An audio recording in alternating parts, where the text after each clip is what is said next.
এদিকে গত পরশুদিন গাজীপুরের একজন খতিব সাহেবকে অপহরণ করে নিয়ে গেছে ইসকন সদস্যরা, ধরে নিয়ে এই বেটাটা সীমান্তে লয়ে গেছে, পঞ্চগড়ে শিকল দিয়ে বাইন্ধে রাখছে, সেখান থেকে তারা উদ্ধার করে নিয়ে আসছে। গভীর ষড়যন্ত্র চলতেছে দেশ জাতির বিরুদ্ধে। মালাউনরা কখনোই আমাদের বন্ধু হতে পারে না, ভারত আমাদের চিরশত্রু, হিন্দুরা এরা কখনোই আমাদের সাথে এদের সুসম্পর্ক হতে পারে না, কথা কোরআন বলে গেছে। অতএব শত্রুকে চিনবেন, শত্রু সম্পর্কে সজাগ থাকবেন। তারা সাম্প্রদায়িক উস্কানি দিয়ে সম্প্রীতি নষ্ট করতে চায়, দেশে অস্থিতিশীল পরিবেশ নষ্ট করতে চায়, কিন্তু ইমানদার বেঁচে থাকতে তাদের এই স্বপ্ন খাহেশ কোনোদিন পূরণ হবে না, ঠিক কিনা বলেন? সতর্ক থাকবেন। আপনার সন্তানকে, হিন্দু যুবকরা আপনার মেয়েকে প্রেমের ফাঁদে ফেলে তারা ধর্ষণ করতেছে, এটা তাদের একটা টার্গেট।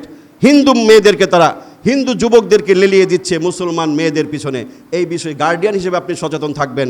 এই কর্মকাণ্ড যেখানে পাবেন, অন্যায় যেখানে পাবেন, সেখানে প্রতিরোধ গড়ে তুলতে হবে। বর্তমান সময়ে যে সমস্যাটা চলতেছে, হিন্দু মুসলিম ছেলে মেয়ের মাঝে সংমিশ্রণ, প্রেম প্রীতি চলতেছে। আপনারা বর্তমান সাময়িক কিছু প্রেক্ষাপটে দেখেছেন, হিন্দু সনাতনী ধর্মাবলম্বী কিছু, এরা সব সময়, আল্লাহ কোরআনে বলেছেন ইহুদি 1 নম্বর দুশমন মুসলমানদের, 2 নম্বর মুশরিক, ইহুদি পৈত্তলিক। এরা সব সময় আমাদের বিরুদ্ধে ষড়যন্ত্র করতেই থাকে। পূজা আসলে আমরা সম্প্রীতির গান গাই, পূজায় পূজায় যে ঘুরি, ওই সম্প্রীতির প্রতিদান দেয়। নর্থ সাউথ বিশ্ববিদ্যালয় একজন কোরআন শরীফ পাড়াইছে, দেখেন নাই? প্রশাসন বলে পাগলা, এটা মনে হয় পাগলা, এই বেটা পাগলা, পাগলা থাকবো, পাগলা কারো দে, পাগলা ভার্সিটিতে কী করে?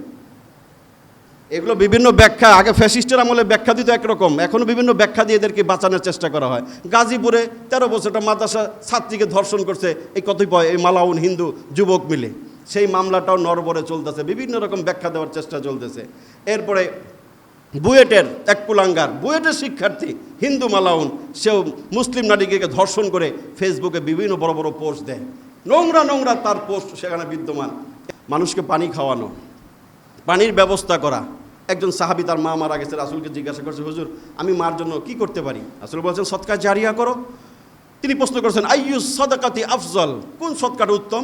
রাসূল বলেছেন সাকিউল মা, পানি খাওয়ার ব্যবস্থা করো, পানি খাবার ব্যবস্থা করো, এটা একটা উত্তম সদকা জারিয়া। আপনি পৃথিবীতে পানির ব্যবস্থা করলেন, নলকূপ গেড়ে দিলেন, ট্যাঙ্কির ব্যবস্থা করে দিলেন, কূপের ব্যবস্থা করে দিলেন, মোটর লাগাই দিলেন, ফিল্টার লাগাই দিলেন, এরকম যত রকম পানি খাওয়ানোর ব্যবস্থা হতে পারে আপনি একটা ব্যবস্থা করলেন নিজের জন্য, যে আমি মরে যাব আমার জন্যই করলাম, অথবা আমার বাপ মা মারা গেছে তাদের জন্য করলাম। এটা যে কত বড় উত্তম সদকা জারিয়া। বুখারীর হাদিস আপনারা শুনেছেন, একটা বেশ্যা মহিলা কুত্তারে পানি খাওয়ায় জান্নাতে গেছে, সহিহ হাদিস, বুখারীর হাদিস। পানি খাওয়াইছে একটা সাধারণ নগণ্য প্রাণীকে, কুত্তা, পিপাসার্থ বেশ্যা মহিলা, তার কাছে একটু মায়া লাগছে, নিজের জুতা খুলে কূপের থেকে পানি উঠে কুত্তারে খাওয়াইছে। বুখারীর হাদিসে রাসূল বলে গেছে আল্লাহর কাছে এত পছন্দ হয়েছে আমলটা, আল্লাহ তার পিছনে সব গুনাহ মাফ করে জান্নাতি দিয়ে দিয়েছে। কুত্তারে পানি খাওয়ায় যদি জান্নাতে যাওয়া যায়, মানুষে পানি খাওয়ায় কি জাহান্নামে যাবে? সাকিউল মা, মনে রাখবেন এই আমলটা আমাদের দেশে নাই। মক্কা মদিনায় যারা গেছেন দেখছেন কিভাবে তারা মানুষকে পানি খাওয়ায়, এবং তাদের পানিগুলো ফ্রিজ আপ করা থাকে। প্রচণ্ড গরমের দেশ তো, ঠান্ডা পানি ফ্রিজ থেকে বের করে তারা এগুলো নিয়ে রাস্তার মোড়ে মোড়ে দাঁড়ায় থাকে।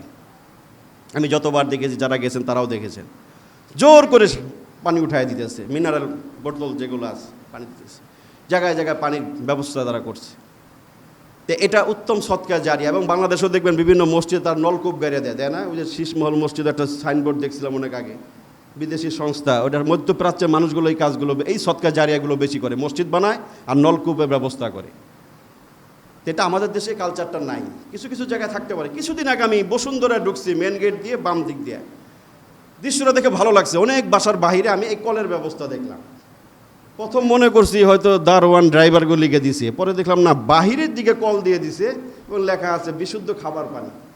আমি বসুন্ধরা ইসলামিক রিসার্চ সেন্টারে, এখানে উচ্চতর হাদিস গবেষণায় আমি 2 বছর পড়ালেখা করছি, ওই মাদ্রাসায় যাচ্ছিলাম। তো মাদ্রাসার সামনের বাসাগুলো দেখলাম, বড় বড় বড় লোকের মানুষের বাসা, ওইখানকার ওই পানির ব্যবস্থা। আমি মাদ্রাসা থেকে বের হয়ে আমি নিজেও পানি খাইলাম।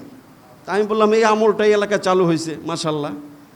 অনেক বাসায়, একটা দুটো না, বেশ অনেক বাসায় আমি এই দৃশ্যটা দেখলাম, যে তাদের সীমানা প্রাচীরের বাহিরে এই পানির ব্যবস্থা তারা করে দিয়েছে, আলহামদুলিল্লাহ।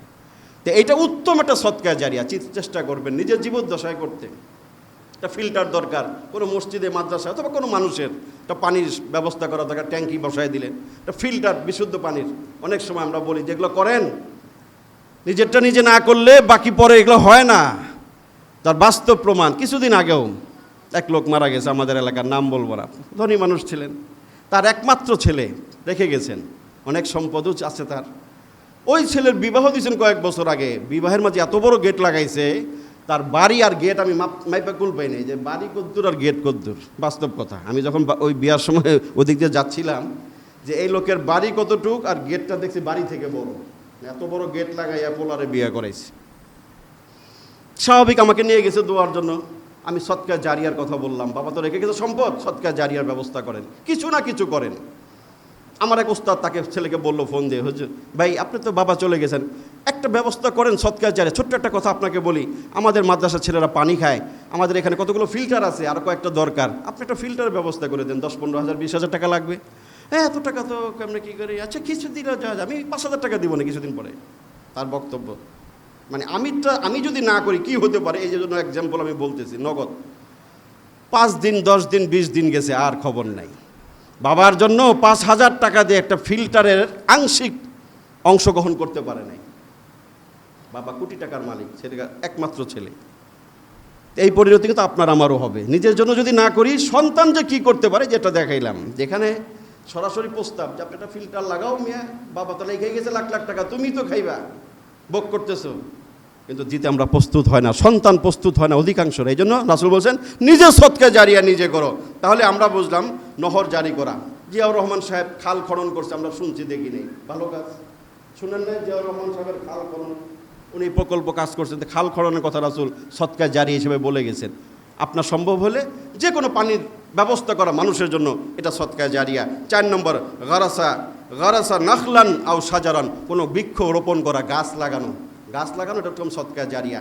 যারা গরিব মানুষ, হুজুর আমরা তো অন্যটি করতে পারবো না, এটা সবার সুযোগ আছে। আম খাইছেন, আমটা একটা ভালো জায়গায় লাগান, বৃক্ষ চারাটা রোপণ করেন, আবার অন্য জায়গায় লাগায়েন না, নিজের জায়গায় লাগান, এটা একটা সদকা জারিয়া। জিয়াউর রহমান সাহেবের নামে ওই যে আরাফার ময়দানে অনেক নিম গাছ দেখা যায়, প্রচণ্ড রোদ, ওখানে তারা সবাই চিনে জিয়াটি, সাজারায় জিয়া বলে তারা, জিয়া গাছ গাছটা হচ্ছে নিম গাছ। উনি রাষ্ট্রপ্রধান থাকা অবস্থায় নাকি এই গাছগুলো ওখানে পাঠাইছিলেন, এবং ওই গাছগুলো অনেকগুলো গাছ তিনি সেখানে রোপণ করেছেন। এটা একটা আল্লাহ তার দ্বারা একটা ভালো কাজ করাইছে, এটা সদকা জারিয়ার কাজ করাইছে। ওই গাছগুলো আমরা দেখেছি, ওই গাছগুলোর নিচে আমরা দোয়া করে, হাজি সাহেবরা দোয়া করে নিম গাছগুলোর নিচে। তো আপনি যেখানে পারেন সদকা জারিয়া হিসেবে গাছ লাগান। রাসূল বলছেন, বুখারী মুসলিম শরীফের হাদিস, কেউ যদি একটা গাছ লাগায়, সেটা হতে পারে কোনো ফলবান বৃক্ষ অথবা কোনো শস্য, হ্যাঁ শাকসবজি, যে কোনো গাছ, এবং সেখান থেকে যদি পাখি খায়, বুখারীর হাদিস, পাখি খায়, মানুষ খায়, জঙ্গলি কোনো প্রাণী খায়, অথবা চোরেও যদি খায়, চোরের কথাটাও আছে, আও আকালা সারেক, চোরেও যদি খায়, আল্লাহ রাসূল বলছেন ওই ব্যক্তি যে গাছ লাগাইছে তার জন্য সদকা জারিয়ার সওয়াব হবে। অর্থাৎ বৃক্ষ রোপণ করা, আল্লাহ পাক আমাদেরকে সেই তৌফিক দান করেন। এরপরে 4 নম্বর 5 নম্বর হচ্ছে আও বানা মসজিদান, মসজিদ বানানো, এটা প্রথম সদকা জারিয়া। তো এটার জন্য পয়সা লাগে। আল্লাহ রাসূল বলছেন একটা পাখির ডানা পরিমাণ জায়গাও যদি কেউ মসজিদে দান করে, আল্লাহও তাকে মসজিদ বানানোওয়ালা হিসাবে তাকে আল্লাহ পাক কবুল করে নেবেন। এখন আপনি জায়গা দিতে পারেন নাই, পাখির ডানা পরিমাণও দিতে পারেন নাই, 1 বিঘা তো দিতে পারেন নাই, কিন্তু মসজিদ নির্মাণে, মসজিদ সংক্রান্ত যে কোনো কিছুতে যদি আপনি শরীক হন, সেটা কিন্তু সদকা জারিয়া। হ্যাঁ, মসজিদ নির্মাণে দিয়েছেন, সিমেন্ট দিয়েছেন, ইট দিয়েছেন, বালু দিয়েছেন, নির্মাণ নাই, এখন যখন যা প্রয়োজন আপনি আল্লাহর ঘরের মোহাব্বতে সদকা জারিয়া হিসাবে যখন কোনো কাজে শরীক, জারুই কিনে দেন, একটা পাপোশি কিনে দেন, ফ্যানই কিনে দেন, যে কোনো জিনিস আন্তরিক মহাব্বতের সাথে বিশুদ্ধ নিয়তে হালাল পয়সায় যখন আপনি কোনো মসজিদের খেদমত করবেন, এটা মসজিদ নির্মাণের অংশ হিসাবে সদকা জারিয়া হিসাবে আপনার আমল নামার ভিতরে লিপিবদ্ধ হয়ে যাবে ইনশাআল্লাহ। এরপর রাসূল বলেছেন আও ওয়াররাসা মাসহাফান, কোরআন শরীফ বিতরণ করা, মাসহাফ কোরআন বিতরণ করেন, কোরআন চর্চা আপনি ভূমিকা রাখলেন। মাদ্রাসা মসজিদ যেখানে এলমে দিন চর্চা হয়, আপনি কিতাব কিনে দিলেন, কোরআন শরীফ কিনে দিলেন। এই কথা বহুবার বলি, অনেকে সাড়া দেয় না। কিতাব কিনে দেওয়া কত বড় সদকা জারিয়া। এই যে আমাদের এখানে জালালাইন পর্যন্ত এই বছর, আগামী বছর মেশকাত, আল্লাহ চাইলে পরের বছর দাওরায়ে হাদিস। একটা সেটের কিতাবের দাম 5,000 6,000, দাওরা হাদিসের এক সেট কিতাবের দাম 20,000 টাকার উপরে পড়ে। যে ছেলেরা মাসে 1,000 টাকা দিতে পারে না মাদ্রাসায়, ফ্রি খানা খায়, এরা কিতাব কিনবে কই? এই জন্য অনেক দানশীল ব্যক্তিরা যারা সদকা জারিয়া বুঝে, এরা কিতাব কিনে দেয়। হুজুর আমি আমার বাবার নামে 1 সেট কিতাব দিয়ে দিলাম, মেশকাত শরীফের এক সেট কিতাব দিয়ে দিলাম। যে কোনো ধর্মীয় কিতাব যখন আপনি এইভাবে সদকা জারি হিসাবে দিবেন, আল্লাহ পাকের সদকা জারি হিসাবে কবুল করবেন।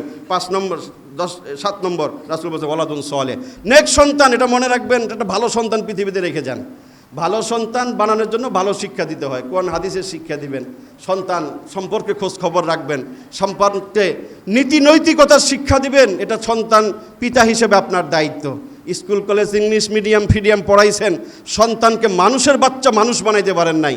এই জন্য আপনাকে দুনিয়াতে মাসুল দিতে হবে, পরকালে আল্লাহর সামনে জবাব দিতে হবে। এই জন্য সন্তান সম্পর্কে সচেতন থাকবেন। যেই শিক্ষাই দেন, ধর্মীয় শিক্ষা বাধ্যতামূলক, নীতি নৈতিকতার শিক্ষা বাধ্যতামূলক। সন্তানকে আদর্শ সন্তান হিসেবে রেখে যাবেন, সদকা জারিয়া হিসেবে পৃথিবীতে থাকবে, রাসূল বলে গেছেন। এখন আমাদের বিভিন্ন সময়, বর্তমান সময়ে যে সমস্যাটা চলতেছে, হিন্দু মুসলিম ছেলে মেয়ের মাঝে সংমিশ্রণ, প্রেম প্রীতি চলতেছে। আপনারা বর্তমান সাময়িক কিছু প্রেক্ষাপটে দেখেছেন, হিন্দু সনাতনী ধর্মাবলম্বী কিছু, এরা সব সময়, আল্লাহ কোরআনে বলেছেন ইহুদি 1 নম্বর দুশমন মুসলমানদের, 2 নম্বর মুশরিক, ইহুদি পৈত্তলিক। এরা সব সময় আমাদের বিরুদ্ধে ষড়যন্ত্র করতেই থাকে। পূজা আসলে আমরা সম্প্রীতির গান গাই, পূজায় পূজায় যে ঘুরি, ওই সম্প্রীতির প্রতিদান দেয়। নর্থ সাউথ বিশ্ববিদ্যালয় একজন কোরআন শরীফ পাড়াইছে, দেখেন নাই? প্রশাসন বলে পাগলা, ওটা মনে হয় পাগলা, এই বেটা পাগলা, পাগলা থাকবো, পাগলা কারো যে পাগলা ভার্সিটিতে কী করে। এগুলো বিভিন্ন ব্যাখ্যা, আগে ফ্যাসিস্টের আমলে ব্যাখ্যা দিত একরকম, এখনও বিভিন্ন ব্যাখ্যা দিয়ে এদেরকে বাঁচানোর চেষ্টা করা হয়। গাজীপুরে 13 বছর একটা মাদ্রাসা ছাত্রীকে ধর্ষণ করছে এই কতিপয় এই মালাউন হিন্দু যুবক মিলে, সেই মামলাটাও নরবরে চলতেছে, বিভিন্ন রকম ব্যাখ্যা দেওয়ার চেষ্টা চলতেছে।